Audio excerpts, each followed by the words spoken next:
Hola, soy Jack Perkins. Bienvenidos a Biografía. En el verano de 1975, un gran tiburón blanco apareció en las pantallas de cine de América, aterrorizando a los espectadores y cambiando la industria cinematográfica, y abriendo el paso para lo que sería uno de los éxitos más taquilleros. Para muchos directores, una película como Tiburón, que hizo industria y mucho dinero, sería el punto máximo de su carrera. Pero para Steven Spielberg, era solo el comienzo. Rápidamente continuó haciendo una serie de éxitos de taquilla que le produjeron aún más dinero. Películas de aventura con mayor impacto. Y films que llevaron al público ciencia, historia y literatura de una forma que nadie jamás había imaginado. Hoy la historia de ese hombre, uno que se encuentra detrás de algunas de las obras de entretenimiento popular más importantes de nuestra era. El director comercial más importante de la historia de Hollywood, Steven Spielberg.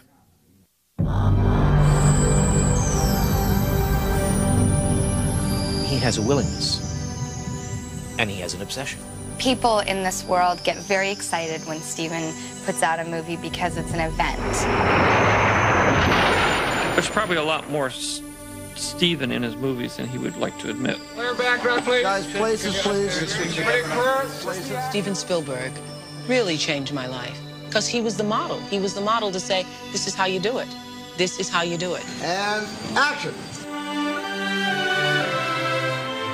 Por más de un cuarto de siglo, sus películas han entretenido, aterrorizado y conmovido a las audiencias de los cines alrededor del mundo. Hoy el nombre del director Steven Spielberg representa la magia del cine y la cumbre más alta del éxito en Hollywood. Steven is just this guy who periodically rewrites the book on how films are made.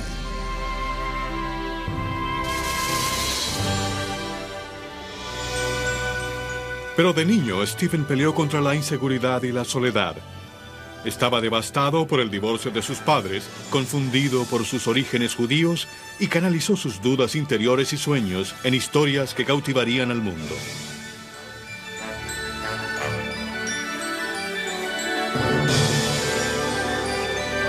Steven Spielberg, un imperio de sueños. I told Steve, if I had known how famous he was going to be, I would have had my uterus bronzed. Steven Alan Spielberg hizo su premier mundial el 18 de diciembre de 1946 en el Hospital Judío de Cincinnati, Ohio. Fue el primero de 4 hijos de Arnold y Leah Spielberg. Arnold sirvió en la Segunda Guerra Mundial como operador de radio de la Fuerza Aérea en Vermont, y las dramáticas historias de sus aventuras en tiempos de guerra más tarde encenderían la imaginación de su hijo. Después de la guerra, Arnold trabajó en el nuevo campo de la ingeniería de la computación que con frecuencia lo llevaba fuera de la confortable casa de los Spielberg en los suburbios. Leah, la madre de Spielberg, era divertida y extrovertida, amante de las artes y talentosa pianista. One night we had a chamber music concert in the house, and I guess the violins had gotten to this infant. He was so hysterical, he had to be sedated. And for a long time, I couldn't practice piano anymore. The minute he would hear a note of music, he'd start to cry. He was a problem baby. It was hard to get him to sleep. It was hard to get him to put to bed. He was very curious about everything. He had great big ears. His head grew around to fit the ears, you know. But he was a cute little kid. Steven Spielberg heredaría la pasión de su madre por el drama y la fascinación de su padre por la tecnología. También tendría la pasión por el trabajo de Arnold. He was into everything. He darted around, tasting and feeling, and then dropping it and going on to something else. En 1949, cuando Steven tenía 2 años y medio, la familia se mudó de Cincinnati a Camden, Nueva Jersey, donde Arnold fue empleado por la RCA como ingeniero de sistemas. La mudanza fue la primera de muchas que perturbarían el crecimiento de Steven durante los siguientes 15 años. Más tarde diría, justo cuando me acostumbraba a un colegio, a un profesor y a un mejor amigo, el cartel de "Se vende" aparecía clavado en el jardín del frente. Pero durante el tiempo en Nueva Jersey, Steven descubriría lo que sustituiría a las amistades cercanas durante su niñez. A los 5 años vería su primera película, El mayor espectáculo del mundo, de Cecil B. DeMille. Al principio fue un desengaño, esperaba un circo verdadero. Pero las imágenes de la película ardían en su cerebro. Y mientras crecía, se inspiraba en el mundo de fantasía de las películas, la televisión y la ciencia ficción. Adquirió un conocimiento enciclopédico de sus imágenes que relacionaba con sus historias de extraterrestres y desterrados. He was not a macho guy and not athletic. Steve turned inward, tapped inside. Steven creció principalmente en vecindarios cristianos, por lo que luchaba contra sus orígenes judíos, pues sentía que los separaban de sus amigos. Posteriormente admitiría, estaba avergonzado de ser judío, pero Steven prestaba atención a las historias que escuchaba sobre los judíos y el Holocausto. My mother used to teach English to the survivors, and so Steve was exposed to this whole group of survivors from the time he was a child. He told the story of a man showing him the number on his arm and showing him this is a 6 and if I turn my arm it's a 9. Para 1956, 3 hijas habían completado la familia, Susan, Nancy y Anne. Los sentimientos de Steven por sus hermanas eran una mezcla de amor y resentimiento, en parte por ser el único niño en una casa llena de niñas. He had 2 definite sides of his personality. It was a real Jekyll Hyde there.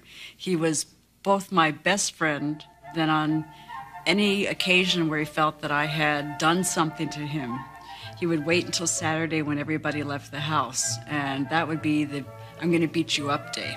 But he gave you warning all week. He would say, just wait till Saturday. Just you wait until Saturday. He had incredible talent for torture, torturing the sisters. Nancy, his youngest sister, had gotten a doll for Hanukkah. And he knocked on Nancy's door of her room with this platter, my china platter, the doll's head on a bed of lettuce, garnished with tomatoes.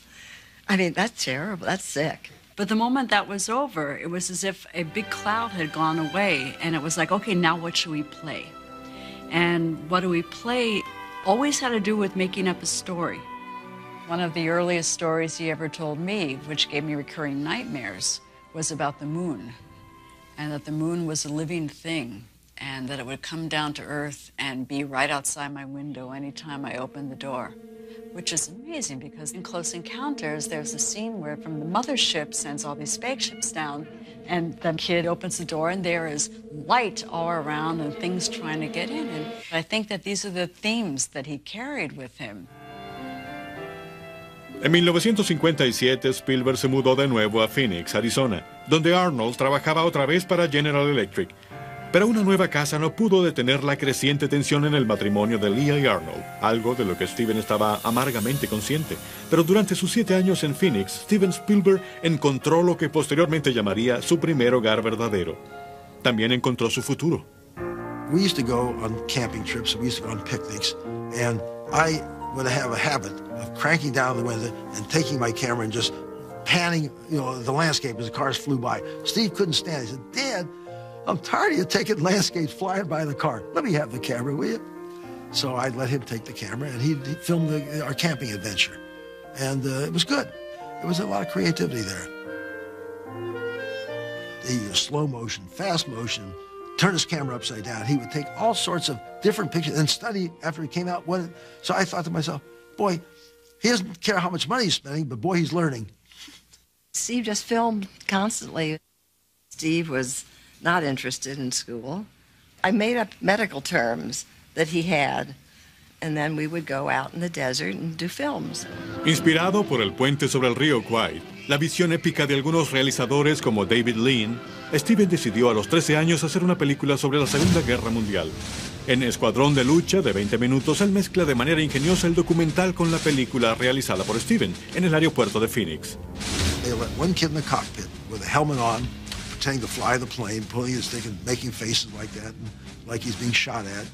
And then Steve would take the camera and tilt it like that, and then he'd take it up and tilt it like that. And he literally imitated the plane's motion.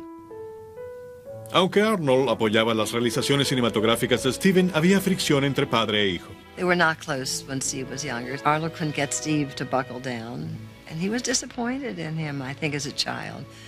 I mean, I think he thought Steve would never amount to anything. I wanted him to be an engineer, which he never wanted to be.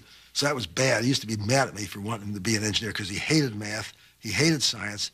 He'd come to me, Dad, I got to write this chemistry experiment up. How am I going to do that? I said, well, I think the experiment went like this, Steve. So I'd write it up for him. I'd show him what would have come from this kind of a result. He'd hand the paper and get a D. He said, Dad, you flunked. La siguiente película de Steven fue La historia de la Segunda Guerra Mundial, Escape a la Nada, que le proporcionó su primera reseña de prensa fuera del vecindario, al ganar el primer premio en un concurso estatal. Estimulado por el éxito, Steven, de 16 años, fue más allá e hizo su primer largometraje, el drama de ciencia ficción Firelights, que sería el primer borrador de Encuentros cercanos del tercer tipo. Firelight was a piece of blue gel in between two glass plates with Vaseline, which he would rub together like that and shoot the camera through it, and that would give a swirling effect. He wanted an explosion in a pressure cooker, whatever that means, I don't know. I had to go to the store and buy cherries, canned cherries and heavy syrup. And I'm an obedient person, and I opened all the cans, like 12 cans of big cherries. He had everything ready, and at the given sign, I hurled the contents all on my beautiful ash cabinets, and as they very slowly oozed, he's filming, okay? Lived in that house 8 years. Every morning, did the same thing. Came out, took a sponge, and got all the cherry. It never stopped seeping. El 24 de marzo de 1964 se estrenó Firelights en un cine del centro de Phoenix que Steven y Leah habían rentado para la ocasión. En su única presentación, Firelights recobró todo su costo de producción, $600. Poco después del rodaje de la película, Steven hizo un viaje a Hollywood para ver más de cerca el imperio del que soñaba formar parte. En un descanso de la escuela visitó Los Ángeles y los estudios Universal. Allí conoció al librero del estudio, Chuck Silvers, y el resultado fue una amistad que cambiaría la vida de Spielberg. There was this scrawny little kid, and he was Mr. Excitement himself. And it took maybe about 5 minutes for me to realize I wasn't talking to just an ordinary kid. Ese verano, con la ayuda de Chuck Silvers, Steven consiguió un empleo en los estudios Universal como pasante no remunerado. Durante 3 meses recorrió el lugar conociendo estrellas y visitando todo departamento que lo dejara. I've heard that on occasion he would actually sleep in one of the rooms there. Pero la confianza de Steven estaba a punto de sufrir una dolorosa caída. En 1964 los Spielberg se mudaron de nuevo, esta vez a Saratoga, al norte de California, y por lo tanto Steven comenzó el nuevo año en la secundaria de Saratoga, una escuela conservadora con pocos estudiantes judíos. Fue una época desdichada que Steven posteriormente llamaría infierno en la tierra. He was not accepted. It was pointed out that he was Jewish in a negative way. They mussed him up a little bit. I remember Steve sitting there on the patio just bouncing the ball like that, sort of like, what am I doing with myself? What am I going to do?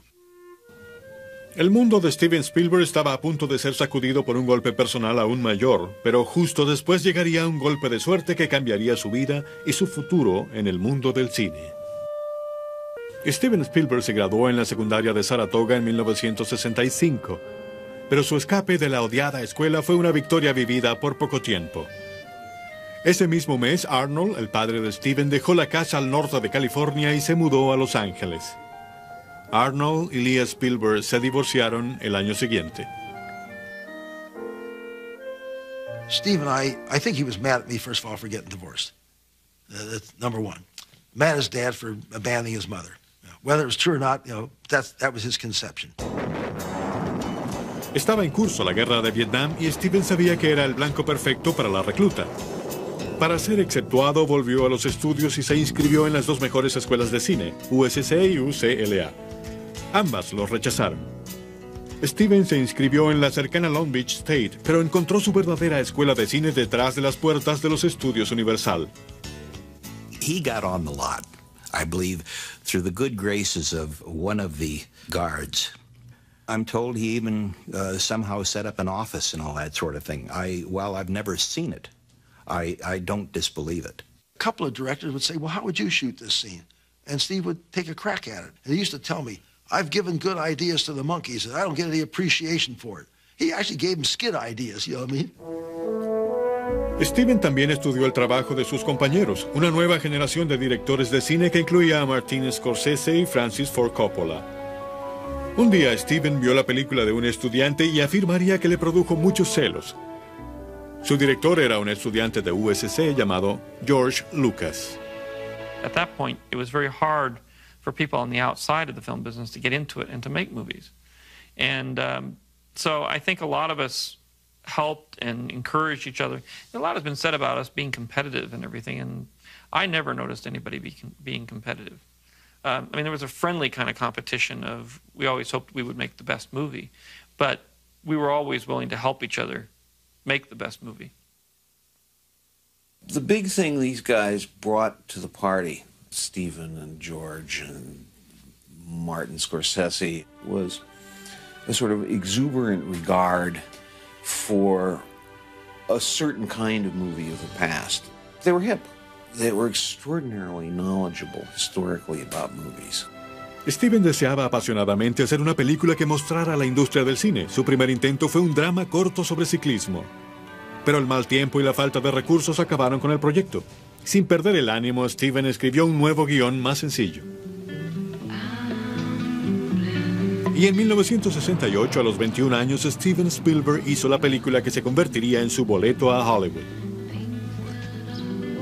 Amblin was something that he wrote very quickly.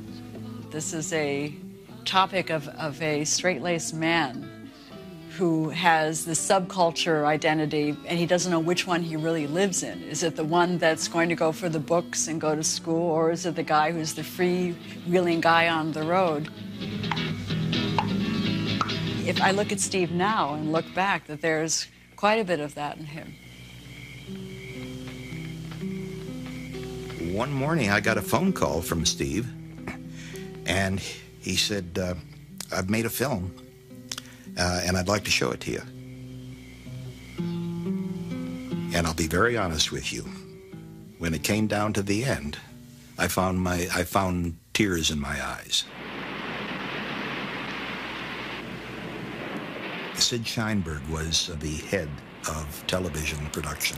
So I called his office, and I said, I have a 26-minute film here that you must see. You've got to see it tonight because somebody else is liable to see it tomorrow. It had an enormous amount of heart and sensitivity to it, and I really thought it was quite terrific. Gracias a Amblin y a Chuck Silver, Spielberg recibió la llamada que esperaba. En el otoño de 1968 se reunió con Sid Chambliss en los estudios Universal. He looked like your ordinary run-of-the-mill geek. He was very slender and small, but in his own way, I thought he was a very impressive young man. Una semana después, Steven Spielberg firmó un contrato de 7 años con los estudios Universal. El entusiasta joven director preguntó a Chuck Silver qué podía hacer para demostrar su agradecimiento. I said, I want two things. I want you to help in any way you can, young people like yourself. He said, okay. And he said, what's the other thing? And I said, whenever we meet, I want a hug. He kept his word. And the fact remains that every time I see Steven, and it doesn't make any difference who else is in the crowd or where it is, I get my hug. El 31 de enero de 1969, Steven Spielberg dejó de buena gana la escuela de Long Beach. Al día siguiente, el joven de 22 años estaba en el estudio de sonido trabajando con una leyenda de Hollywood para su debut como director en televisión. El encargo fue un segmento de la película para televisión de 3 partes, Night Gallery, escrita por Rod Serling.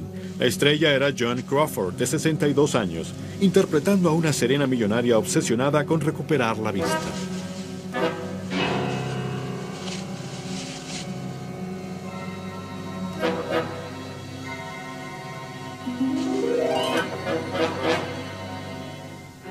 En principio, Bette Davis debía protagonizar, pero rechazó trabajar con un director tan joven.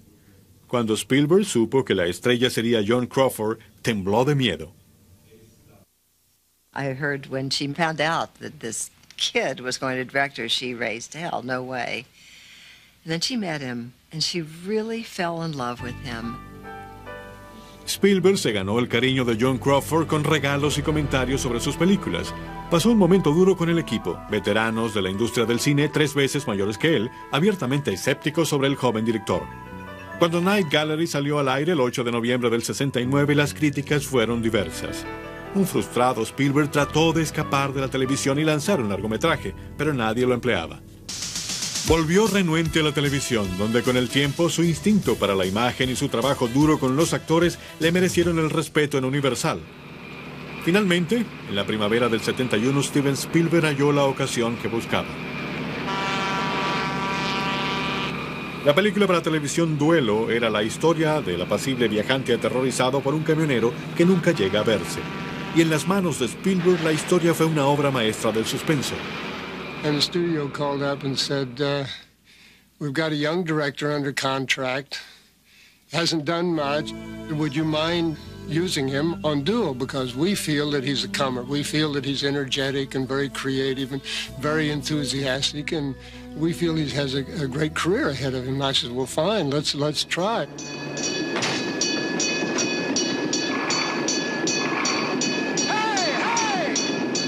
He was everything they said that he was. He's very energetic, very enthusiastic, very willing to take chances and gamble, if you will. All of the things that he had to work with as a director, the camera, sound, the actors, they were like toys for him.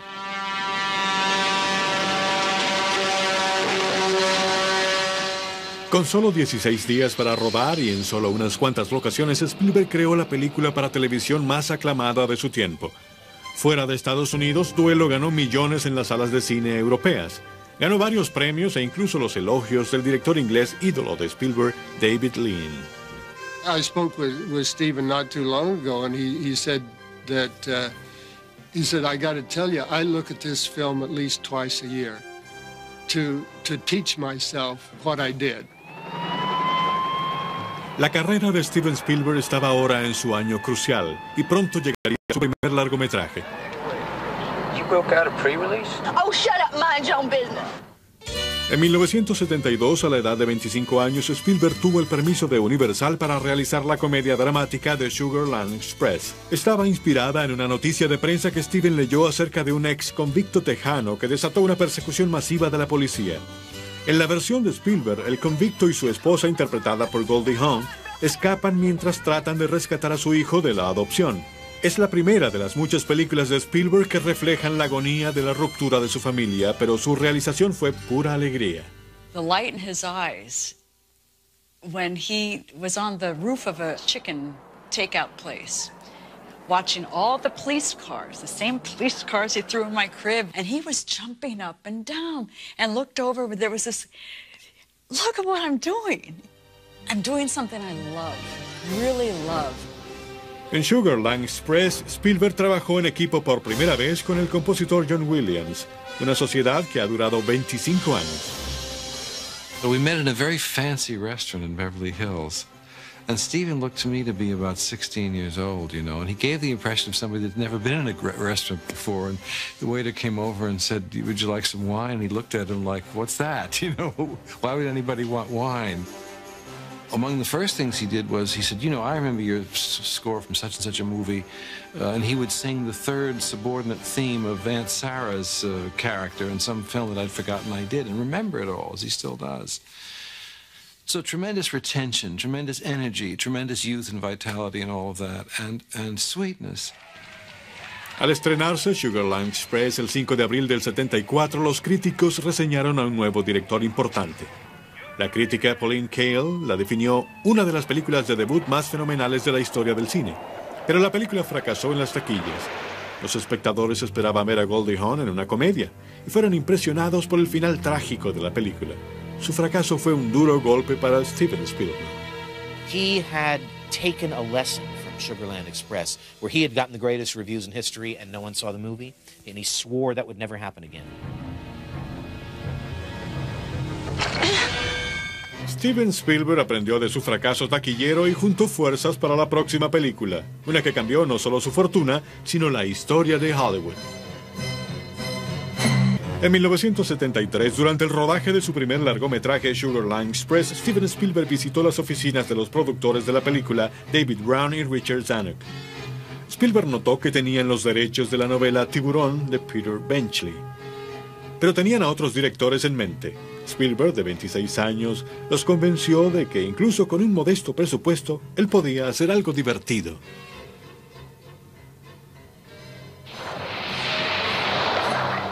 Spielberg y sus escritores convirtieron la novela en una historia de terror extremo. Spielberg buscó caras frescas como protagonistas para destacar la sensación de gente común, envuelta en una situación extraordinaria. He told me the story of Jaws, and it was a thriller, let me tell you. I mean, just the way he told that story was unbelievably riveting. And then he said, "You want to do the movie?" And I said, really stupidly, I said, no. And he said, why? And I said, because I would rather see this movie rather than shoot it, because it'll be so difficult to shoot. And then I saw a film of mine that I just hated the performance. And when I saw how bad I thought I was, I called him and I begged for the part. I came crawling back. Pero el elenco era el menor de los problemas de Spielberg. Lo que comenzó como una película de mediano presupuesto se convirtió en un legendario rodaje de pesadilla. El plan de rodaje de 55 días de Tiburón se triplicó a 159 días. Su presupuesto de $4,5 millones pasó a más de $10 millones. We started that movie without a script, without a cast, and without a shark. And we had no shark. The shark was being built as we started to shoot, and it didn't work. And action, Roy. Slow ahead. I can go slow ahead. You ought to come down and ladle some of this.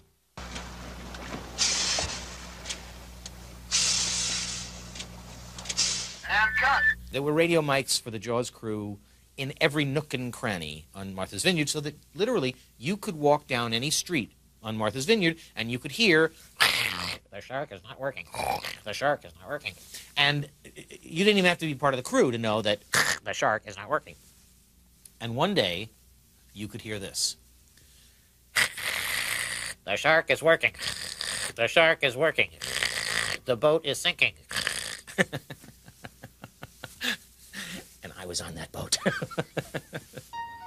Mientras pasaban los costosos días de locación con pocas escenas que mostrar, Spielberg mantenía la calma.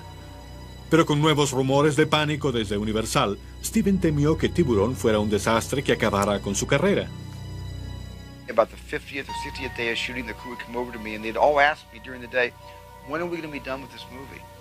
And I would honestly say to them, I don't know. I don't know when we're going to finish this movie. We could finish it if I get fired and dragged off the movie, then somebody else could come in and finish it quickly. Maybe they'll shut us down. I saw him come out of the water after a day's shooting and lay down at the edge of the water, exhausted like that. You know, he just collapsed. No, bring it out now. Bring it out. Bring it out. Okay, attack. Attack. Defraudado por el monstruo mecánico, Spielberg y la editora Bernard Fields convirtieron el problema en una ventaja. Dándole el mínimo tiempo en pantalla al tiburón, jugaron con el terror de lo invisible con la audiencia. What happened to Steven on Martha's Vineyard was a very profound thing. He wound up facing an opportunity to have himself tested in a way that few people ever have. It was on every level, on every day, an excruciating experience. And his ability to retain his sense of creativity and calm allowed him not only to endure, but to prevail. The screaming and yelling and all of the stress and all of the pressure, he accepted it with a kind of grace that, with all the stories one hears about Steven's growing up and childhood and all that, it's as if he had prepared himself for that moment from the time he was 10 years old. He knew that he could be everything he wanted to be after that summer. Smile you son of a bitch!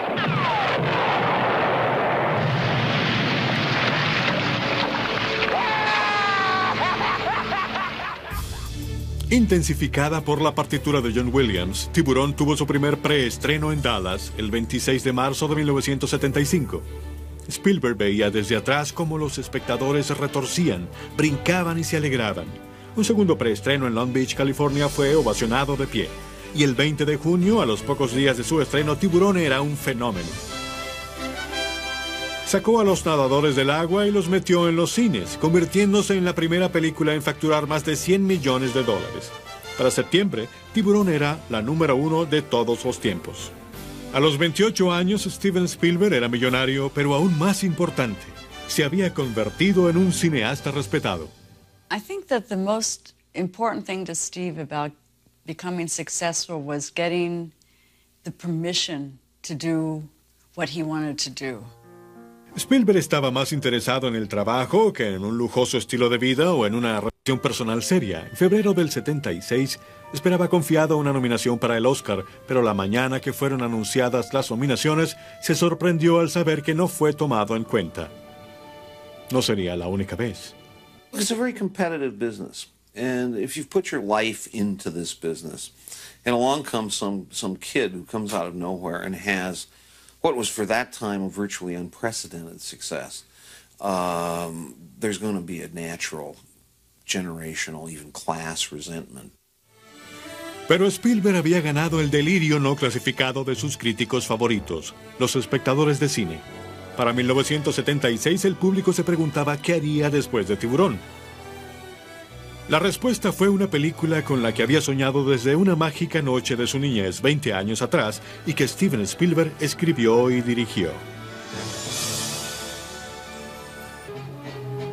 Para 1976, Steven Spielberg era el joven director de cine más famoso del mundo después del éxito comercial y de la crítica de Tiburón. Para su siguiente película, Spielberg se aventuró en una película de mayores proporciones, inspirada en una experiencia personal inolvidable. I must have been around 5 or 6 years old. And my dad woke me up in the middle of the night, and we drove to this field. And there were all these people in this field, several dozen. And we looked up at the sky. It was this fantastic meteor shower. And I think that was my first introduction to the world beyond the Earth. It probably first impregnated me with wanting to tell stories not of this world. Cuando Spielberg comenzó a escribir y dirigir Encuentros Cercanos, la ciencia ficción era considerada un riesgo comercial en Hollywood. Pero Spielberg se identificaba con el héroe de la historia, un hombre común con visiones extraordinarias. Para interpretar el papel de héroe, escogió a un actor a quien llamaba su alter ego, Richard Dreyfuss. When we started to shoot Close Encounters, I sat in on a production meeting. And that was a new Steven for me. I had not seen that before. That was a completely efficient, adult, no kidding around guy who was giving the marching orders to his people. La complicada realización de Encuentros Cercanos duró aún más que la de Tiburón. Spielberg peleaba de nuevo contra un presupuesto creciente. Esta vez para Columbia Pictures, que ya enfrentaba una crisis financiera. On the second day we're shooting Close Encounters, he gets a telegram. We're shooting at Devil's Tower. We're 90 miles away from the town. We've got the whole company around the mountain, and he got a telegram saying that he was fired. And he was fired, and they were shutting down the movie. And he just freaked out, as well he should. And we sat around and talked about it, and he realized this was just someone's overreaction. And in fact, it was. La producción continuó, al igual que la tensión. Cuando el estudio le negó dinero para los efectos especiales, Steven los pagó con el suyo. Spielberg exigió el mismo compromiso apasionado de quienes trabajaban con él. I talk to many people who work with him, and they're sometimes pulling their hair and wondering, why are we doing this? Why are we doing that? But when you see the relationship one-on-one with Steve and the crew, there's this willingness to perform, to want to give your best to this project. And if someone screws up on a set, he'll let them know it real quickly. Spielberg estaba molesto por la fecha límite fijada por Columbia, lo que apuraba la edición final. La noche antes del estreno, el 16 de noviembre del 77, algunos críticos predijeron el desastre. Pero Spielberg volvió a ganar. Encuentros Cercanos ganó cerca de $270 millones y ese año confirmó, junto a Guerra de las Galaxias de George Lucas, que la ciencia ficción era un buen negocio.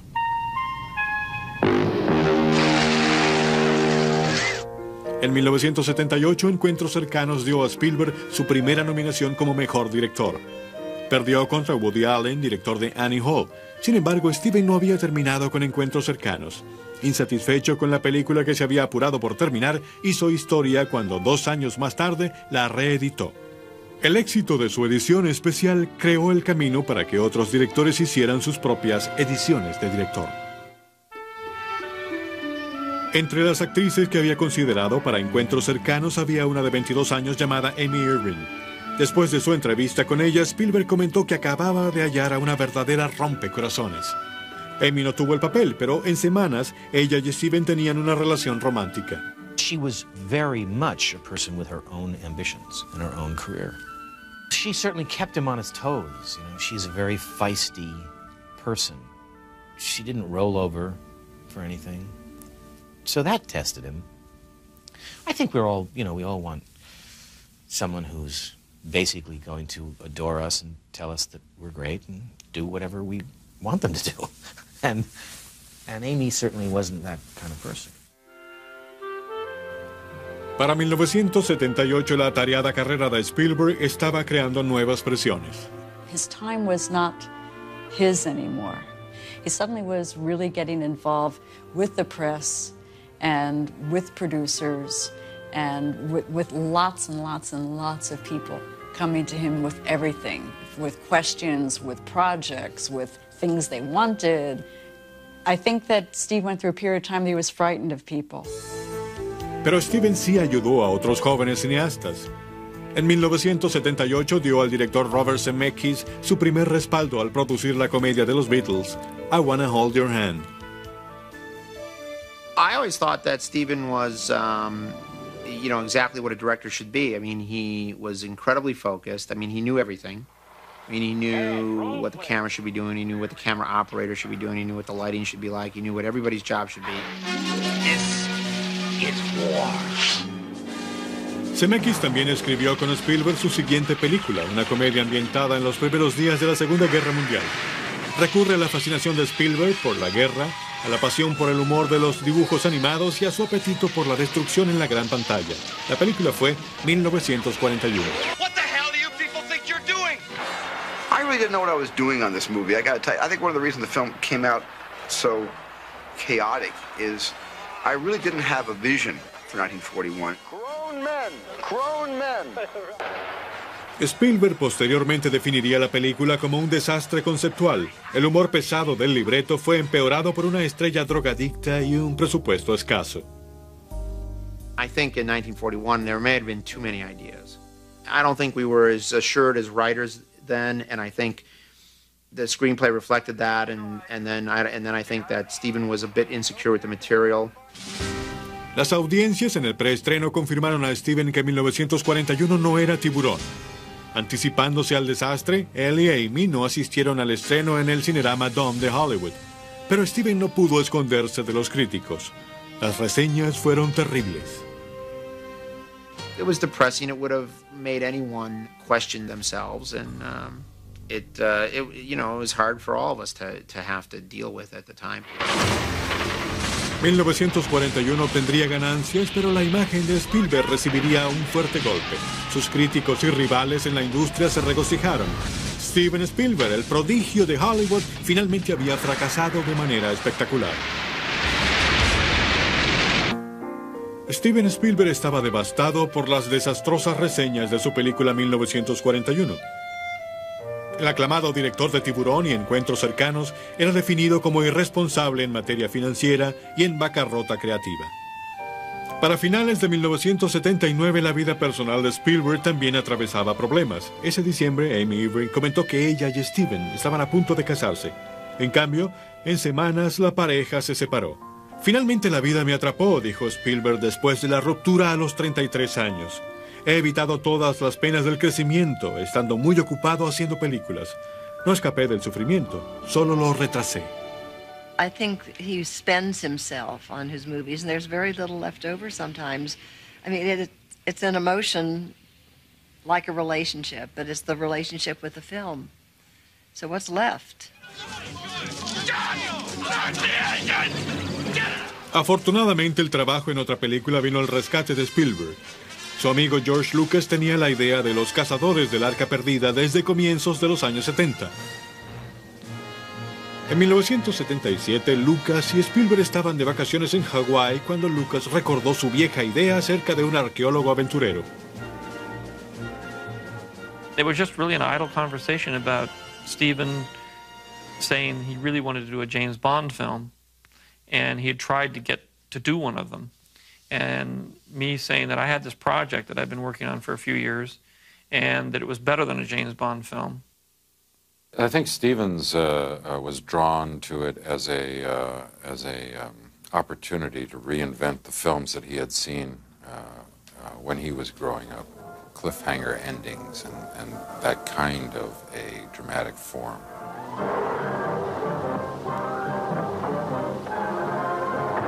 I never thought that they were very high-quality filmmaking, those Saturday matinee serials. But obviously they made a strong impression on Stephen and George. Harrison Ford había coprotagonizado en La Guerra de las Galaxias de George Lucas, pero Ford no fue el primer escogido para la película. Tom Selleck was in line for the role of Indiana Jones. George explained to me that Tom was under contract to a network for a series and it would be impossible for him to do it. So I read the script, which I thought was fantastic. Stephen's instinct was to make the character as complicated as the genre would bear, to give him some real emotions, to complicate his personality as much as possible. Snakes. Why did it have to be snakes? Después de 1941, Spielberg estaba determinado a mostrar que podía dirigir una película por un costo modesto. En Cazadores del Arca Perdida trabajó más rápido y al menor costo que nunca, especialmente gracias a la ayuda de su productor y amigo George Lucas. We both wanted the other person to do what they wanted. We never fought over anything. There were a few points of humor that I disagreed with that I pulled out of the film that he still kvetches about, but I think it was for the best of the movie. I would hear Stephen occasionally mumble some vague complaint about George not wanting us to do something or other, and then we'd go ahead and do it anyway. Un ejecutivo de la Paramount, que luego jugaría un papel clave en la vida de Spielberg, esperaba recibir una proyección previa de la película, Jeffrey Katzenberg. I think it was pretty charged up night. I mean, a lot of excitement and a humongous amount of anxiety on everybody's part. George and Stephen, their first real collaboration together, and Stephen coming off 1941, coming back with a vengeance.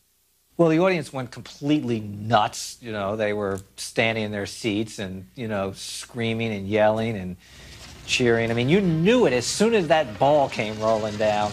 That was it. He owned him.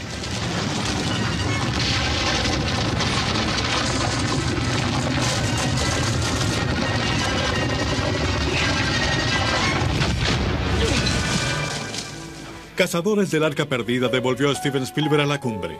Produjo $363 millones de ganancias y le dio a Steven su segunda nominación al Oscar. Nuevamente perdió, esta vez contra Reds, dirigida por Warren Beatty. Durante la filmación de Cazadores del Arca Perdida en el desierto africano de Túnez, Steven había tenido tiempo de pensar. Lejos de los que amaba, se encontró recordando episodios a veces dolorosos. I walked out into the desert trying to figure out how can I tell the story of this lonely boy. I'm sitting here, I'm a lonely director, and I was feeling a little bit separate from myself. Suddenly, bang, this concept hit me. Steven Spielberg estaba listo para contar una historia que lo afectaba. Una historia extraída de su sentimiento como intruso, inspirada en el divorcio de sus padres.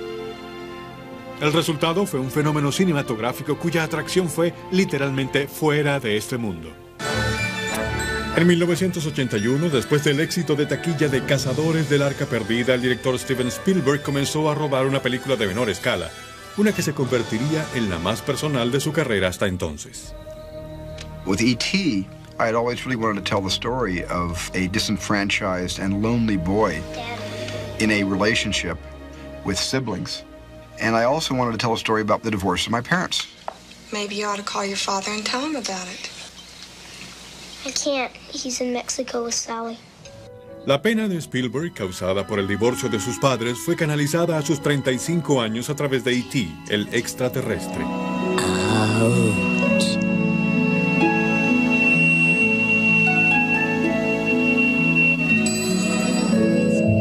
Aunque el rodaje fue intenso debido al apretado presupuesto de $10 millones, Spielberg disfrutó trabajando con un reparto tan joven protagonizado por Henry Thomas y Drew Barrymore. Spielberg dijo sentirse como un padre por primera vez. He's a great listener, and as a child to be listened to, it's the greatest gift in the world, because adults are like, yeah, okay, anyway, back to our adult conversation. And he's not like that. He never was. I think because he's youthful himself. Can't take him away, he's mine! I do remember my screen test. The direction that Steven gave was, do you have a pet? Do you have something that you cared about that got taken away from you? That's what this scene is about. And actually, like, not very long before, I had this little dog that had gotten killed. And so it was, that direction was very poignant because I just kind of took it and ran with it. I guess it affected them, and they said, well, he said, Okay, kid, you got the job. Para inspirar actuaciones naturales en su reparto, Spielberg sacó a relucir su propio lado infantil. Okay, good, Henry, great. He always wanted to have fun. He encouraged it. On Halloween, we were to dress up. Steven was a woman, and he directed all day in the woman costume. He looked great, I have to say. You gotta take me serious. It's Halloween, folks. I don't dress this way all the time. I'm not trying to get out of the Army like Jimmy Farr. This is action. My date for tonight, for the costume ball. Ah, Miranda, what sweet fingers you have. Most people just did it during lunch. Steven wore the costume all day.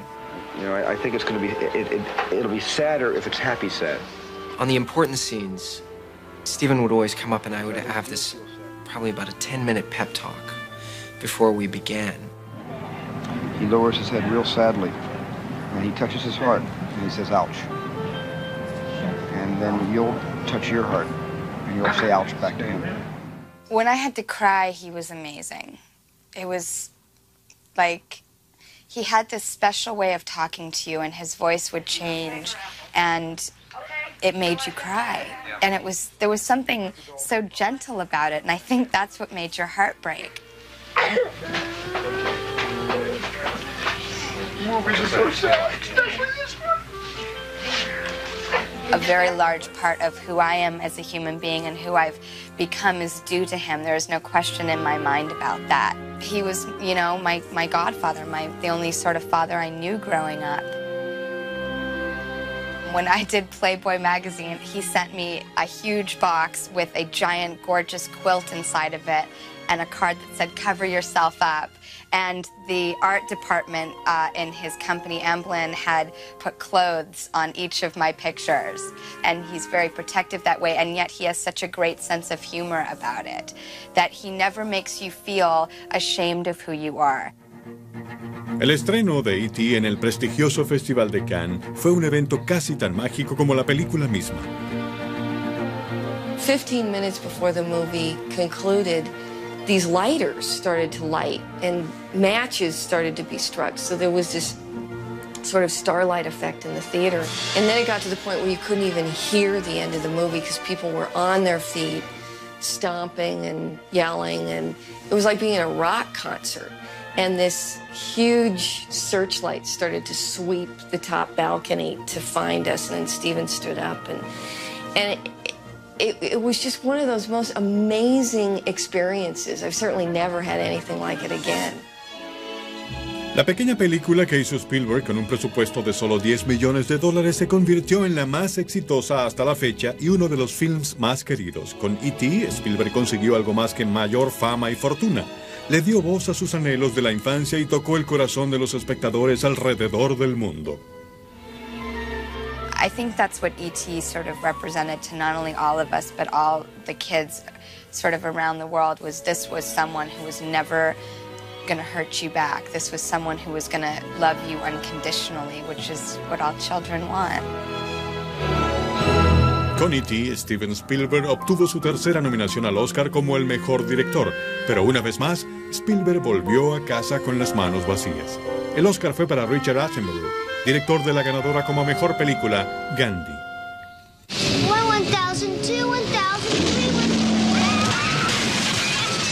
En el verano del 82, Spielberg se anotó un doble triunfo. Además de E.T., produjo y coescribió la historia de fantasmas Poltergeist. Steven dijo, si E.T. era un susurro, Poltergeist era un aullido. El guión se basó en sus oscuras fantasías de niño, como el miedo a las criaturas que suponía vivían dentro de su televisor.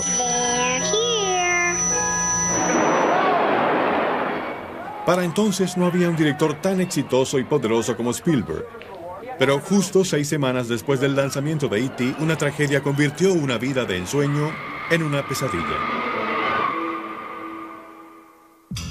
Twilight Zone, The Movie, era una coproducción de Spielberg concebida para homenajear a una serie de televisión de temas sobrenaturales que él amó de niño. Spielberg dirigía uno de los segmentos de la película, pero el primero fue dirigido por su amigo John Landis. La mañana del 23 de julio del 82, Spielberg recibió una llamada urgente de Landis. El actor Vic Morrow y 2 niños habían muerto en un accidente en el set. Spielberg no estaba presente o involucrado en el rodaje, pero como coproductor fue demandado por los familiares de las víctimas. Landis y otros 4 recibieron cargos criminales. Eventualmente fueron absueltos, pero para Spielberg fue una experiencia devastadora. I just saw a lot of depression in Steve after the Twilight Zone incident. He never talked about it. He withdrew quite a bit. Steven Spielberg dijo, este ha sido el año más interesante de mi carrera cinematográfica. He mezclado lo mejor, el éxito de E.T., con lo peor, la tragedia de Twilight Zone. Una mezcla de éxtasis y dolor que me ha hecho crecer un poco más.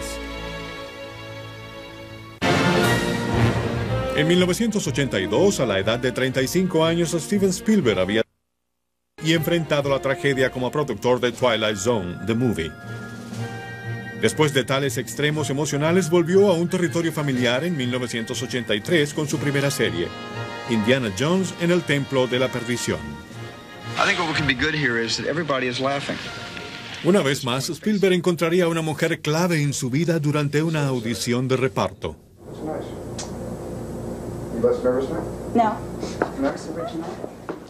La actriz llamada Kate Capshaw era una ex maestra de escuela nacida en Texas. Aunque no estaba muy interesada en el papel, sí lo estaba en Steven Spielberg.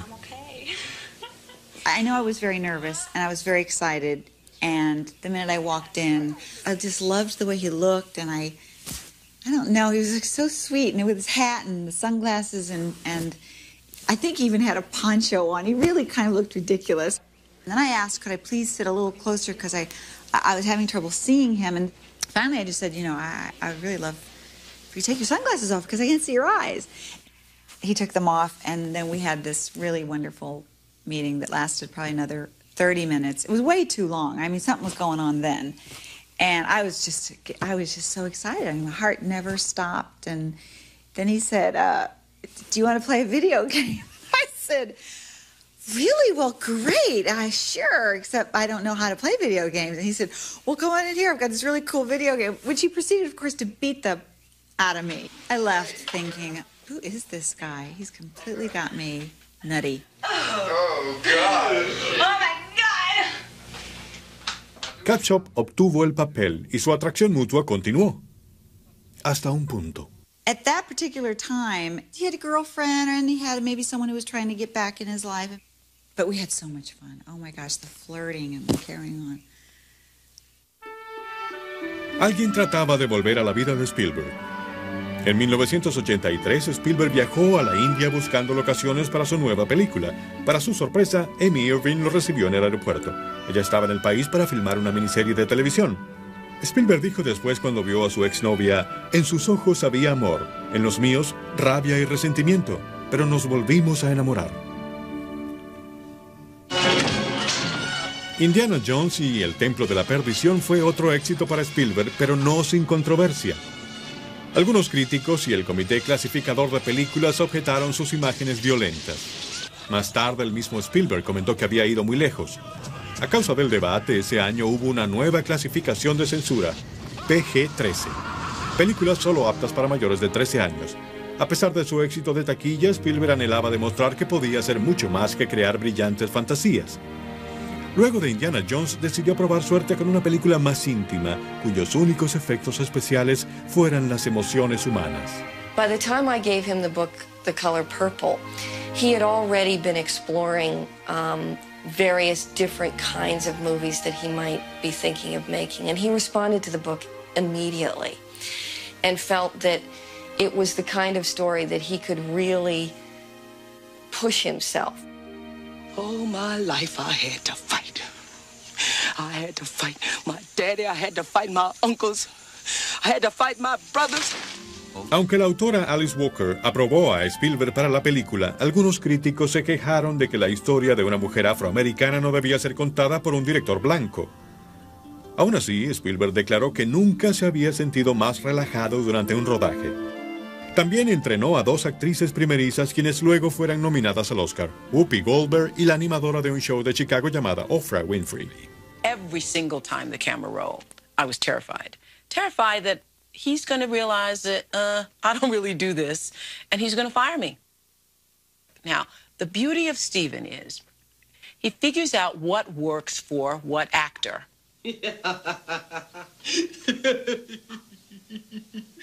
And he realized that I am better being absolutely natural. So he said, we're just going to let the cameras roll here. And I want you to just tell him how you felt in the store the day you first saw Miss Seeley after you got out of jail. And woo! Oh my goodness. It just came up. And when I see you, I know there is a God. I know there is a God. And one day I was gonna get to come home. I remember doing the scene in town where they were using all the you know, angry, violent, racist language. And he had asked them to do that because he goes for the truth, you know, every time. And so he'd asked them to call me out of my name and to use the N-word because that would get Sophia riled up. And there's something about hearing it from an angry crowd of people. Well, something about hearing it, period. But he hadn't told me that he was going to do it. So when I walked out there and those people started using the big N-word, I went off all the way with Miss Sophia. Who do you think you are, you bastard? He came up to me afterwards and said, you know, are you okay? Are you all right? Yeah, I'm fine. Next time I'd like a little warning, though. Goes, but a warning wouldn't have gotten that reaction. Justo antes de comenzar el rodaje de Color Púrpura, Steven se enteró por Amy de que sería padre. Y el 13 de junio de 1985, mientras Spielberg dirigía la escena de un parto, llamó a Amy para decir que su primer hijo estaba a punto de nacer. El nacimiento de su hijo Max tuvo un profundo efecto en Steven. Más tarde dijo, comenzó a encenderse un espíritu en mí. Me convertí en un papá judío al momento del nacimiento. 5 meses después, Amy y Steven se casaron en un tribunal de Santa Fe, Nuevo México. Al fin, Steven parecía tener la compañía que anhelaba. Pero las carreras separadas de los Spielberg, al igual que en años anteriores, crearon una barrera entre los dos. Lanzada el 18 de diciembre de 1985, El Color Púrpura fue un éxito comercial. Recibió magníficas críticas, pero algunos críticos acusaron a Spielberg de sentimentalizar el libro. Otros sugirieron maliciosamente que mejor se limitara a la ciencia ficción. La reacción más dolorosa vino cuando El Color Púrpura recibió 11 nominaciones al premio de la Academia y en forma notoria omitían la nominación de Steven Spielberg como mejor director. I think that he felt that it was a slap in the face, and it was. Because how can a movie get 11 nominations without the director being acknowledged? He was not a happy person. Yeah, that was a real snub. A pesar del rechazo de la Academia, Spielberg estaba decidido a explorar su alcance como cineasta. El resultado fue un período de experimentación creativa. Esto incluía una crisis personal a la cual él luego llamó una de las 2 peores épocas de su vida.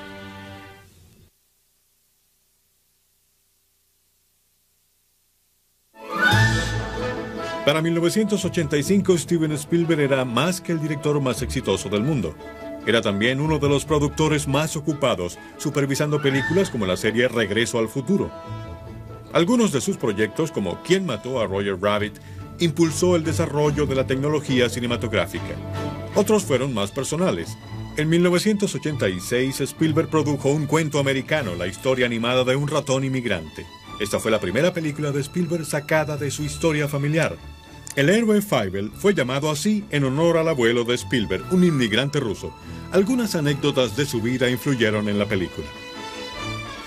En el 85, Spielberg lanzó su primera serie de televisión, Historias Asombrosas, la cual no tuvo éxito, pero unos años más tarde, Spielberg dio en el blanco como productor ejecutivo de la serie de televisión ER y como productor de Tiny Toons y Animaniacs. Spielberg se convirtió en un gran personaje. Su compañía Amblin Entertainment, ubicada en los estudios Universal, era una pequeña fábrica de películas y una inspiración para otros. The moment I walked into Amblin and saw what one person could create with his own mind, I thought, I could do this. I could do this. I could have a studio. The fact that there was a familial atmosphere there, that everyone seemed to love the work that they were doing. As I was building Harpo Studios, it was Steven that I had in mind, because Steven had done it.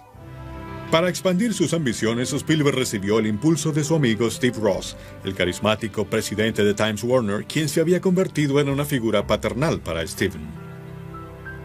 Steve Ross enjoyed wine and enjoyed good stories and enjoyed his life. And Steven met with Steve Ross at a time when Steven could have, with his success and his fame, gotten more insular as a man. But Steve Ross really taught Steven how to get outside of his life and enjoy it. I mean, really enjoy it. En 1987, Steven Spielberg, a la edad de 40 años, fue honrado por primera vez por la Academia de las Ciencias y Artes Cinematográficas, el premio Irving Thalberg para productores creativos. En sus comentarios, Spielberg parecía hablarle a sus críticos, renovando su compromiso con la palabra escrita. I'm proud to have my name on this award in his honor, because it reminds me of really how much growth as an artist I have ahead of me in order to be worthy of standing in the company of those who have received this before me. Hizo honor al compromiso con su siguiente película que mostraba su confianza creciente para tratar temas de adultos. El Imperio del Sol fue su primera película seria acerca de la Segunda Guerra Mundial, una época que lo obsesionaba desde la infancia. La novela de J.G. Ballard contaba la historia de un niño arrancado de su familia por los japoneses y hecho prisionero en Shanghái. Su firme visión sobre los horrores de la guerra mostraron un nuevo lado de Spielberg, quien dijo, hacer esta película y cumplir 40 casi al mismo tiempo no es coincidencia. Empire of the Sun was one of my favorite films of his. It examines survival and being a kid on your own, caught up in the forces of a world moving into chaos, getting into that scope of material. Historically and emotionally was a big jump for Steve.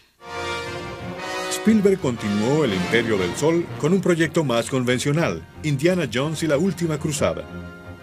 A diferencia de las otras películas de esta serie, esta tenía un toque autobiográfico. La tirante relación de Indiana con su padre, interpretado por Sean Connery, parece sugerir la relación de Steven con el suyo. Pero al hacerse un adulto, Spielberg y su padre tuvieron una relación más estrecha. I think after he got married and had Max and had children, and then we began to reconnect. We're all living long enough to have second chapters, and they truly are a good team now.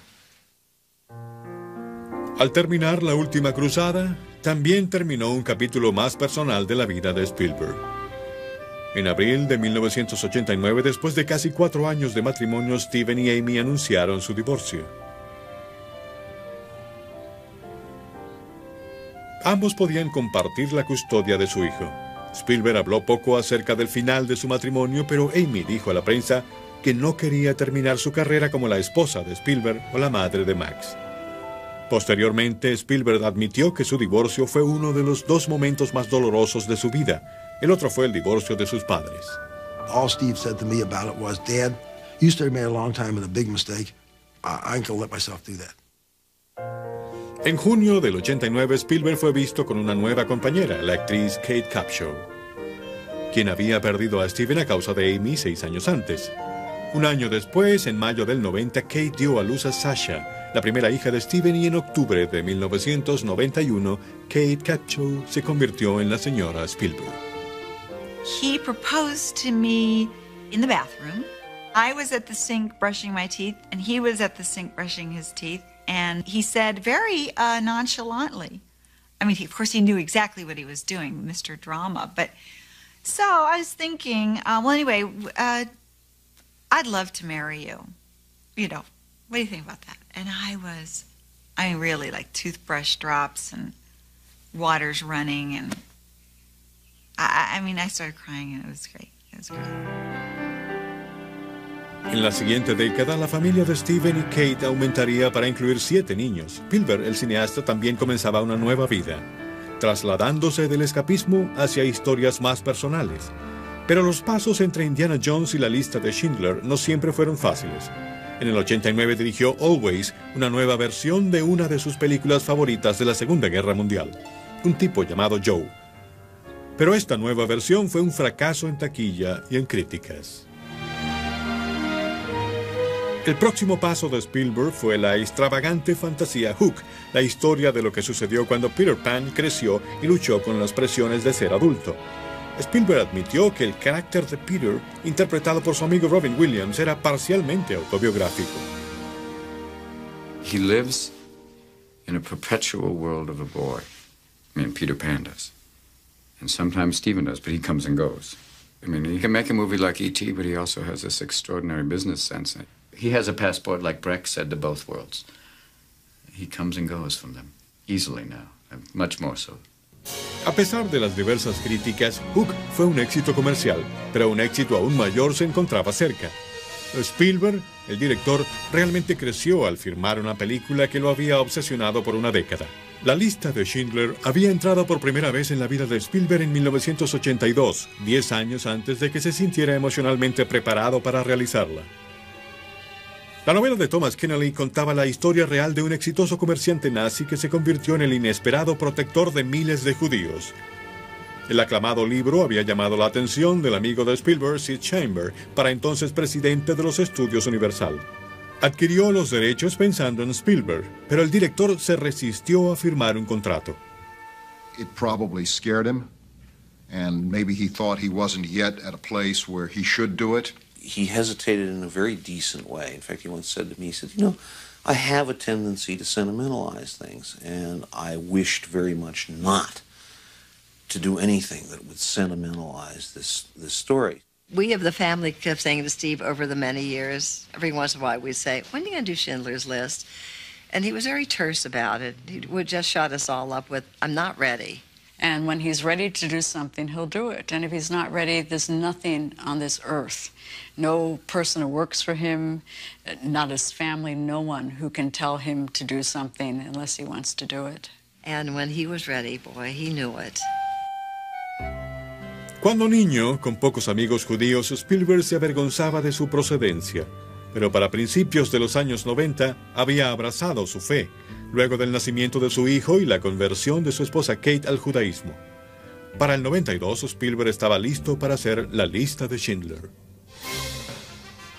El rodaje se fijó para marzo del 93, pero antes de emprender lo que él sabía sería el rodaje más difícil de su vida, Spielberg se dio a sí mismo y al público un regalo con una película que marcó un gigantesco paso en la tecnología cinematográfica.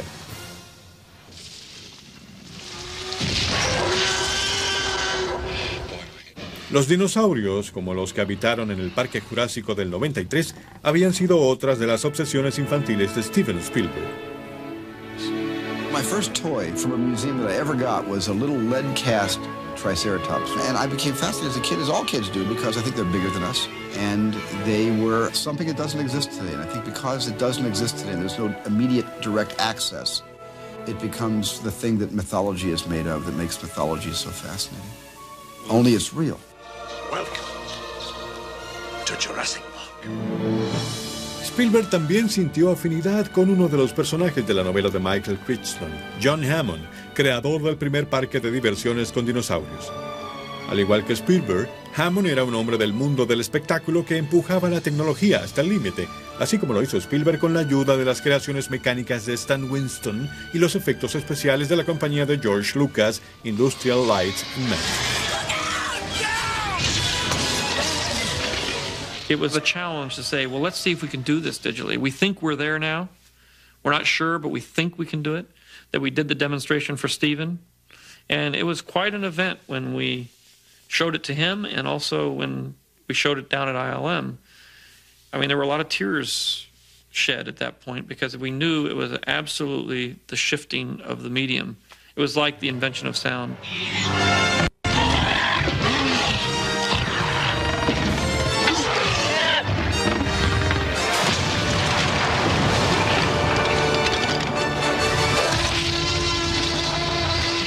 Lanzada el 10 de junio de 1993, Parque Jurásico se convirtió en el mayor éxito cinematográfico internacional de todos los tiempos, rompiendo el récord establecido por E.T. Pero mientras el mundo se estremecía con los monstruos prehistóricos, Steven Spielberg estaba preocupado con horrores de otro género, como aquellos que lo persiguieron toda la vida desde que, por primera vez, cuando niño, escuchó acerca del Holocausto. Mientras Parque Jurásico tomaba por asalto las salas de cine, Spielberg trabajaba en La lista de Schindler, la película más fuerte y emotiva de su carrera.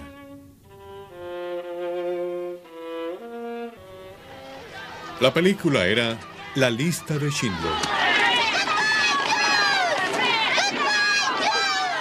Schindler's List, as a film, violates all the conventional wisdoms of Hollywood. I mean, one by one, the length, the fact there are no Americans in it, the fact it's about a subject nobody wants to see, it's not in color. I mean, take all the rules and Schindler violates them all. Llevado por la pasión y por sus propias amargas experiencias con el antisemitismo, Steven Spielberg fue osado al dirigir La lista de Schindler. Good. He definitely knew, probably more than any of us, where we were going was going to be so painful. It was going to be so sad. It was going to make us so angry. We were shooting the film in Krakow in Poland, and sometimes on the very sites, 8 times out of 10, where these events actually took place. Para asegurarse de que la película evitaba cualquier facilismo, Spielberg creó la mayoría de sus imágenes en el sitio sin su acostumbrada ayuda del storyboard. There were many mornings I would see him go out, and there would be thousands of extras. Vintage cars, buildings, the whole gamut. And seeing Stephen standing, biting his fingers down to the core, which he does, and like mumbling, okay, what am I going to do? What am I going to do? Where am I going to put the camera? And then once he did decide, okay, I'm going to put the camera here and I'm going to do a shot of the train on a wide lens, well, he was like the train he was shooting, you know. It just gathered speed and momentum, and you had to keep up with them, you know, sometimes physically and certainly emotionally. He moved very, very fast, and it was fantastic. That was thrilling. My computer's going to break down. I went to Poland to watch him film quite a bit of it. There were a couple of days that I couldn't separate the fact that it wasn't really happening. There was a scene of taking the children and the mothers rushing and screaming, and I lost it, totally lost it. I only have to rerun it in my head, and I'm gone.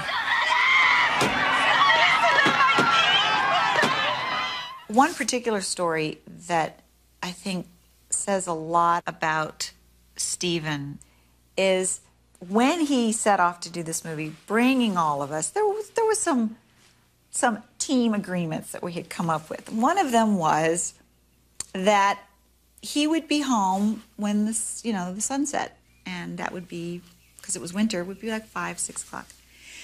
This was at the end of the second week, and he came home, and it must have been 7:15.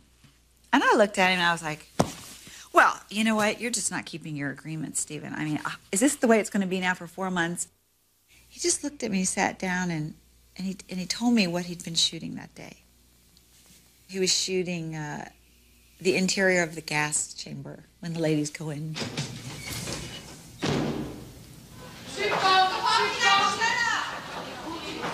And I started crying, he started crying, and it was just this very powerful moment that all the rules, however you go and you make a movie, take all those rules, whatever book that's in, toss it, because this was about something else. I remember the day we shot The Liquidation of the Ghetto incredibly well because it was a Sunday. It was one of those horrible European days where it's drizzling with rain, and we were actually on this crest of a little hill, exactly in the area where Oskar Schindler did observe this liquidation of the ghetto. When we came to doing my close-ups, Stephen became like an old-time director. But he was holding the reins of my horse below camera, looking up to me saying, okay, you're seeing 3 soldiers beat up a girl. You're seeing this, you're seeing that. He does that thing that great actors can do. He can totally submerge himself in that world, and yet also have an outside part of him that's observing himself and checking himself all the time, saying, don't do that. You did that before, and it worked, but it doesn't work. It's not going to work this time. Find some other way. Cada noche Spielberg volvía al hotel emocionalmente exhausto, pero continuaba trabajando, dedicándose a terminar Parque Jurásico, la cual había filmado justo antes de viajar a Polonia. Los efectos de computadora y la música aún se completaban en California. I would be recording with the orchestra one day, and by some magic of electronics, Stephen could, in his cutting room in Poland, hear the music that we'd done the day before, the very same day, and make whatever comments he made. With the kind of mental agility that he's got, it's not beyond his resources at all. El amigo de Spielberg, Robin Williams, también le brindaba momentos de descanso en la intensidad de La Lista de Schindler. I used to call him in Poland just to try and cheer him up. Because, you know, if you're shooting during the day at Auschwitz, things get quite intense. So at night I would call him and or on the weekends, and just make him laugh for about 20 minutes. And it was just a fix, but it would just help just to kind of clear his head. How did you survive? By miracle. By miracle? Yeah.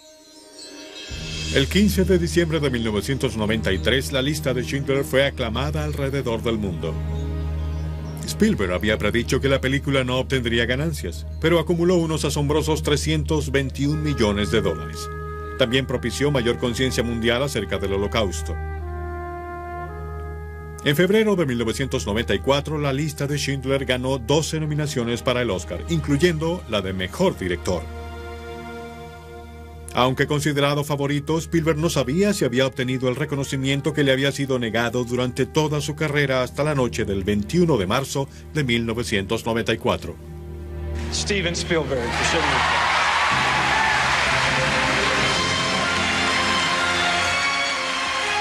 This is the first time I've ever had one of these in my hand.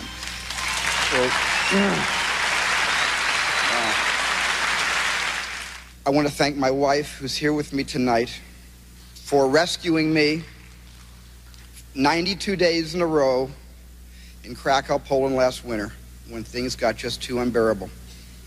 And my mom, who's here, who is my lucky charm. I think if he hadn't gotten it, you would have seen one irate Jewish woman storming that stage. También fue galardonada como la mejor película. Ganó un total de 7 premios de la Academia. Steven Spielberg logró un triunfo comercial, cultural y de la crítica. Fue un punto crucial que admite nunca podrá sobrepasar. Pero la creatividad de Spielberg ya saltaba hacia nuevas y atrevidas direcciones en el 94. Y entre ellas había un proyecto secreto que se convertiría en uno de los mayores riesgos en la carrera de Spielberg. Después de La Lista de Schindler, Steven Spielberg dijo a los periodistas que planeaba tomar un descanso como director, Pero Spielberg, el productor, no pudo hacer más que zambullirse en media docena de nuevos proyectos. He's got 400 Rubik's Cubes in his head, and he's working on them all at the same time, and it doesn't seem to bother him. On the course of making the set, I can see him playing with his kids, talking on the phone about a cut, looking at 3 shots being set up while he's having a meeting on storyboards for something that's going to happen next week, and everything is getting done to everybody's satisfaction. Uno de sus proyectos más personales estaba inspirado en la lista de Schindler. Survivors kept saying to him, I have a story to tell you. And he thought for a while, and he said, my God, I've made 1,200 friends and 10,000 enemies. 1,200 friends are the Schindler's Jews whose story he had told. And thousands of enemies were the other survivors whose stories he had not told. And he felt badly about it, but then he listened more intensely. And he really heard something very different, which is that survivors didn't want him to tell that story, but they wanted him to be the midwife by which the story could be told.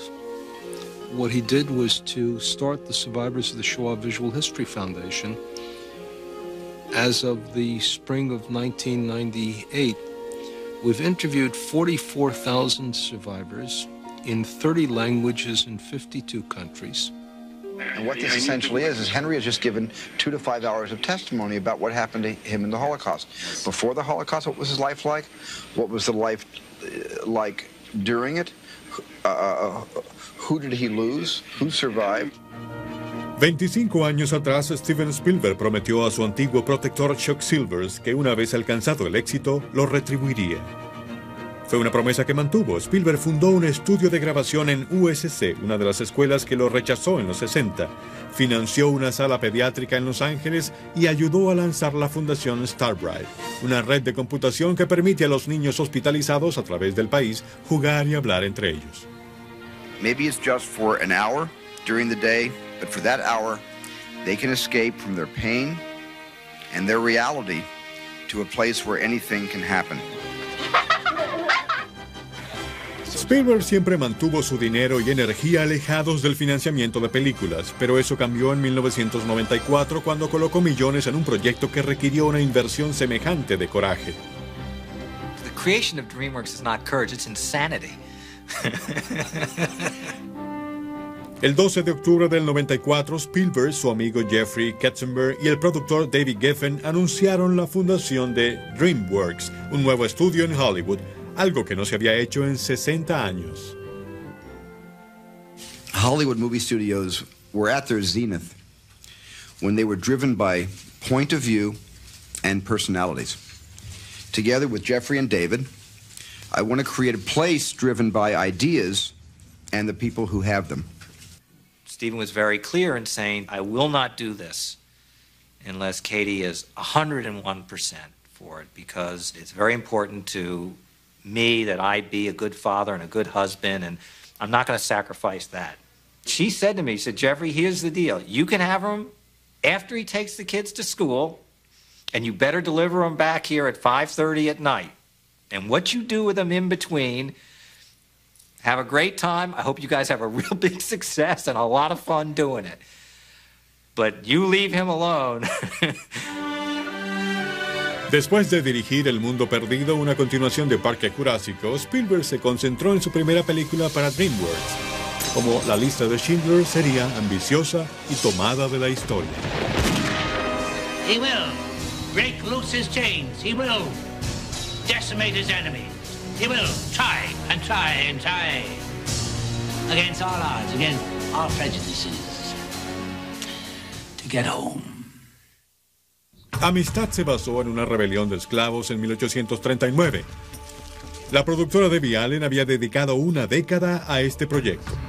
Después de ver la lista de Schindler, decidió que Steven Spielberg era el único director con el poder y la habilidad de hacer la película.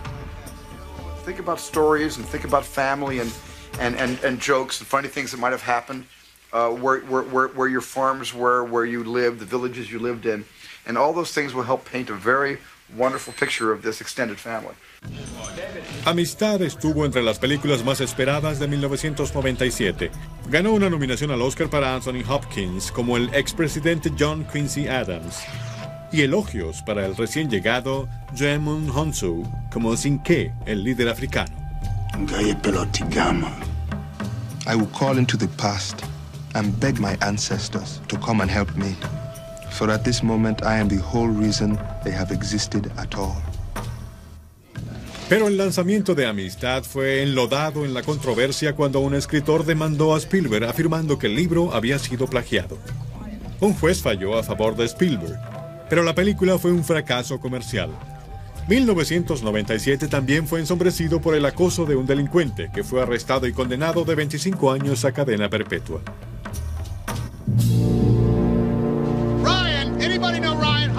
Pero para finales del año, Spielberg trabajaba en el rodaje de una nueva película, Rescatando al Soldado Ryan.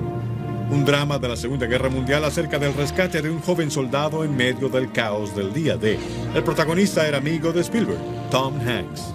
I don't know anything about Ryan. I don't care. But if finding him so he can go home, if that earns me the right to get back to my wife, well, then that's my mission. Usually, conventional filmmakers will start, get what they want, stop, then talk about what to do next. But he won't. He'll start and keep it going and say, now do something else, and now try something else. And you have a tendency just to go right along with him because he's Steven, and he's making it so instinctively natural. You want to explain the math of this to me? I mean, where's the sense of risking the lives of the 8 of us to save one guy? 20 degrees. Anybody want to answer that? Lost boys and lost children. I mean, that's the subject that most powerfully moves him. Private Ryan is almost the ultimate lost boy, a soldier who must be rescued at enormous cost to his rescuers. At some point in Steven's life, he felt lost. Doesn't feel that way anymore, but he can remember those feelings, and they move him. And cut. Good. Good. Para 1998, Steven Spielberg tenía 51 años.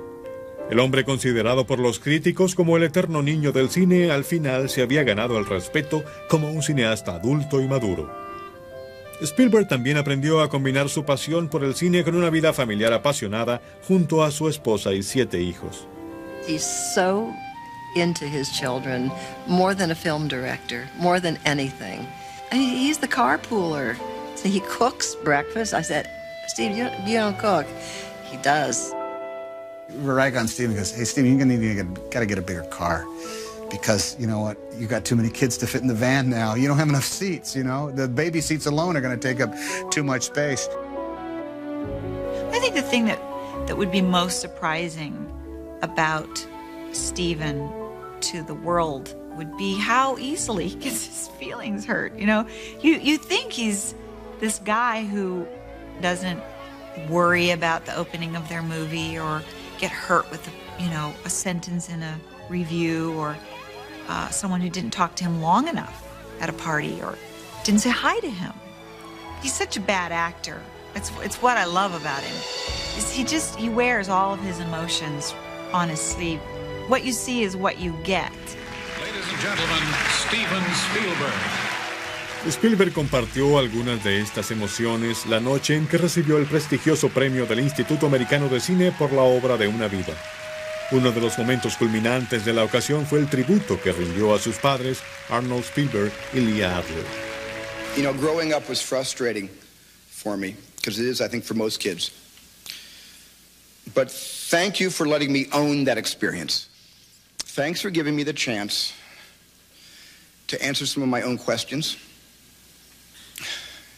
for not panicking and trying to spoon feed me all the answers. I have been to so many AFI dinners where recipients have only been able to thank their parents by looking up to heaven. And I feel so lucky that all I have to do is look out at table 211 and say how much I love you both.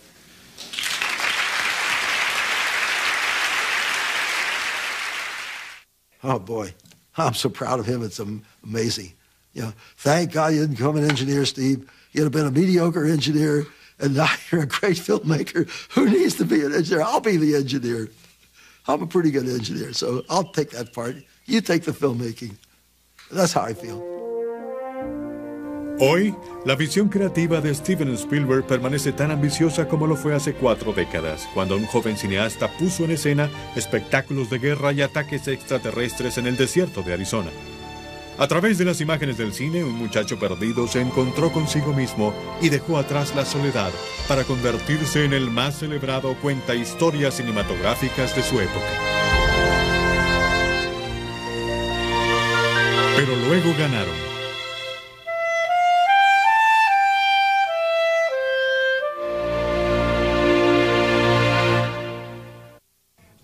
Después de una larga lista de éxitos comerciales, Spielberg por fin obtuvo el respeto que se merecía como artista de parte de los críticos por su film La lista de Schindler.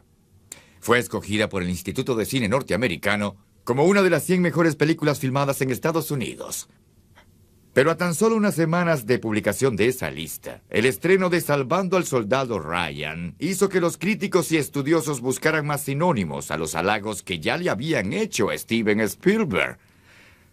Por eso, para todos aquellos críticos de cine, es preferible que recuerden, no importa cuántas veces Steven Spielberg los impresione con su nueva película, guarden sus halagos, porque nunca se sabe qué nos traerá. Para Biografía, soy Jack Perkins. Hasta la próxima.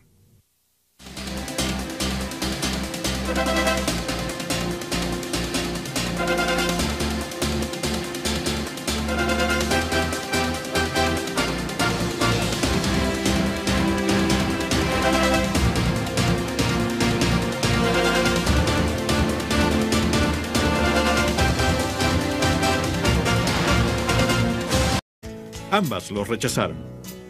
Steven se inscribió en la cercana Long Beach State, pero encontró su verdadera escuela de cine detrás de las puertas de los estudios Universal.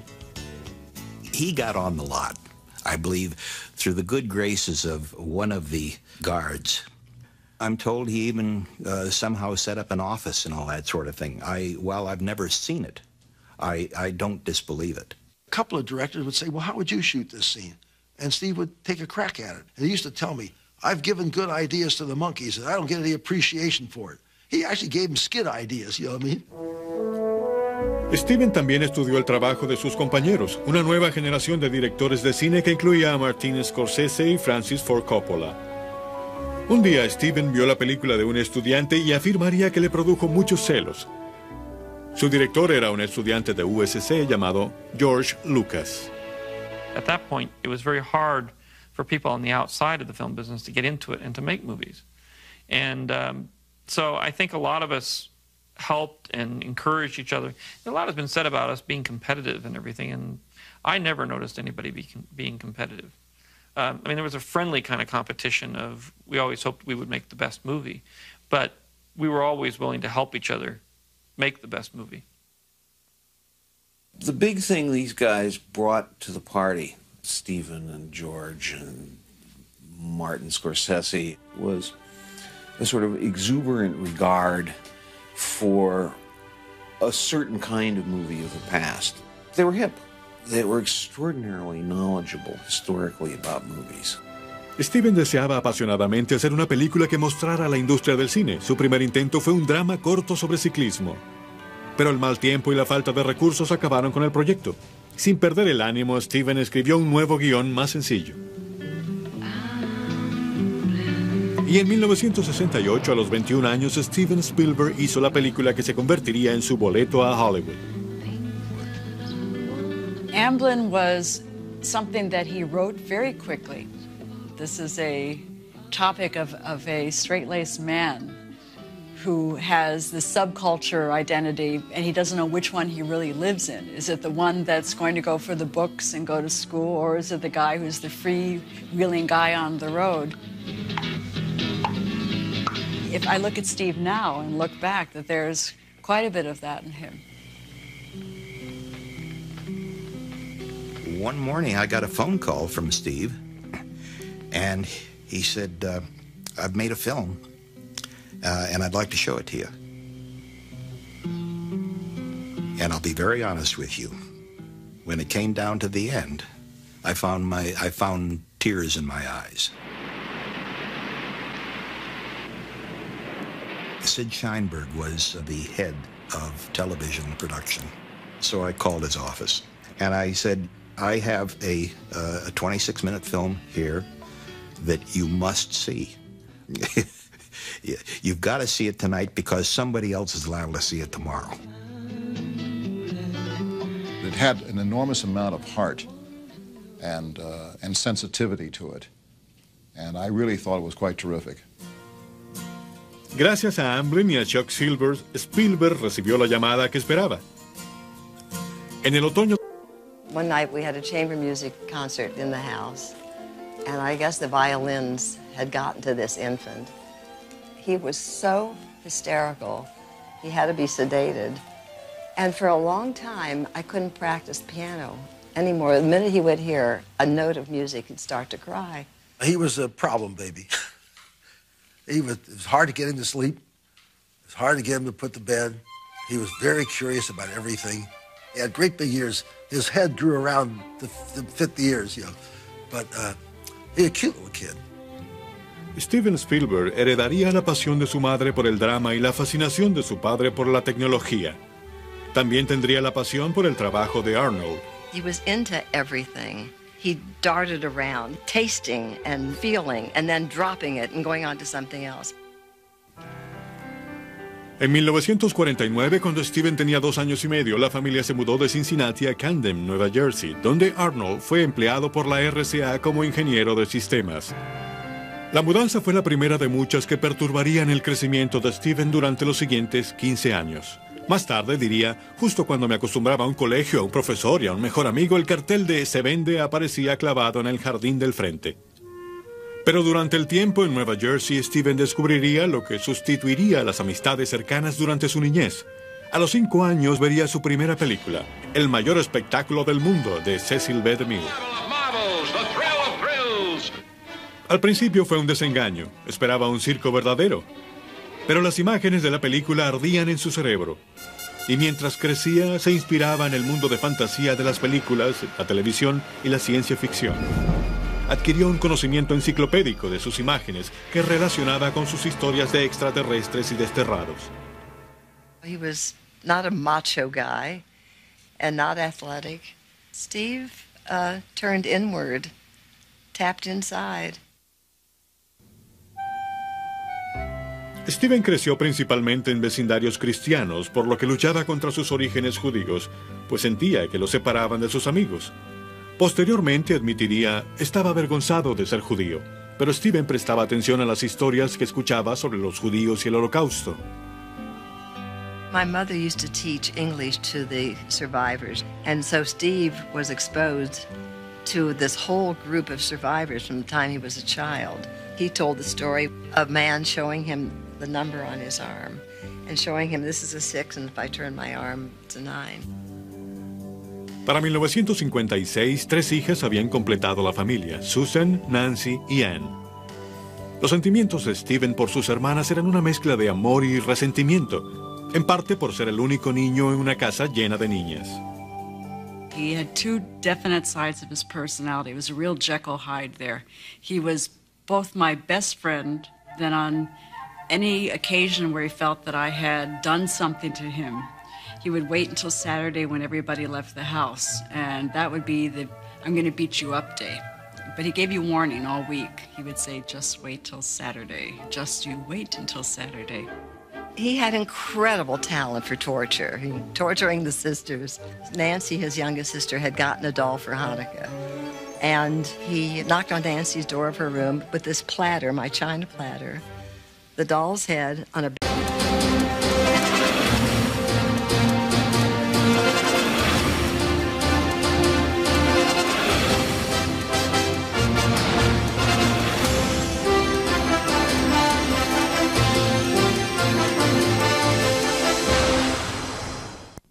Hola, soy Jack Perkins. Bienvenidos a Biografía. En el verano de 1975, un gran tiburón blanco apareció en las pantallas de cine de América, aterrorizando a los espectadores y cambiando la industria cinematográfica, y abriendo el paso para lo que sería uno de los éxitos más taquilleros. Para muchos directores, una película como Tiburón, que hizo industria y mucho dinero, sería el punto máximo de su carrera. Pero para Steven Spielberg era solo el comienzo. Rápidamente continuó haciendo una serie de éxitos de taquilla que le produjeron aún más dinero. Películas de aventura con mayor impacto y films que llevaron al público ciencia, historia y literatura de una forma que nadie jamás había imaginado. Hoy la historia de ese hombre, uno que se encuentra detrás de algunas de las obras de entretenimiento popular más importantes de nuestra era, el director comercial más importante de la historia de Hollywood, Steven Spielberg.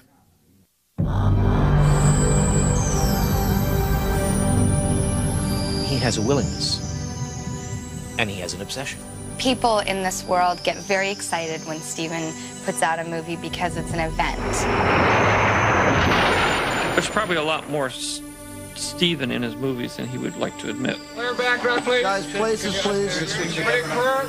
Steven Spielberg really changed my life because he was the model. He was the model to say, this is how you do it.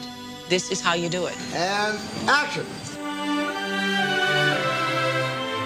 Por más de un cuarto de siglo, sus películas han entretenido, aterrorizado y conmovido a las audiencias de los cines alrededor del mundo. Hoy el nombre del director Steven Spielberg representa la magia del cine y la cumbre más alta del éxito en Hollywood. Steven is just this guy who periodically rewrites the book on how films are made.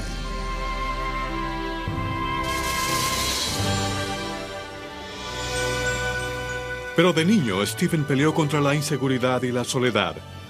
Estaba devastado por el divorcio de sus padres, confundido por sus orígenes judíos y canalizó sus dudas interiores y sueños en historias que cautivarían al mundo.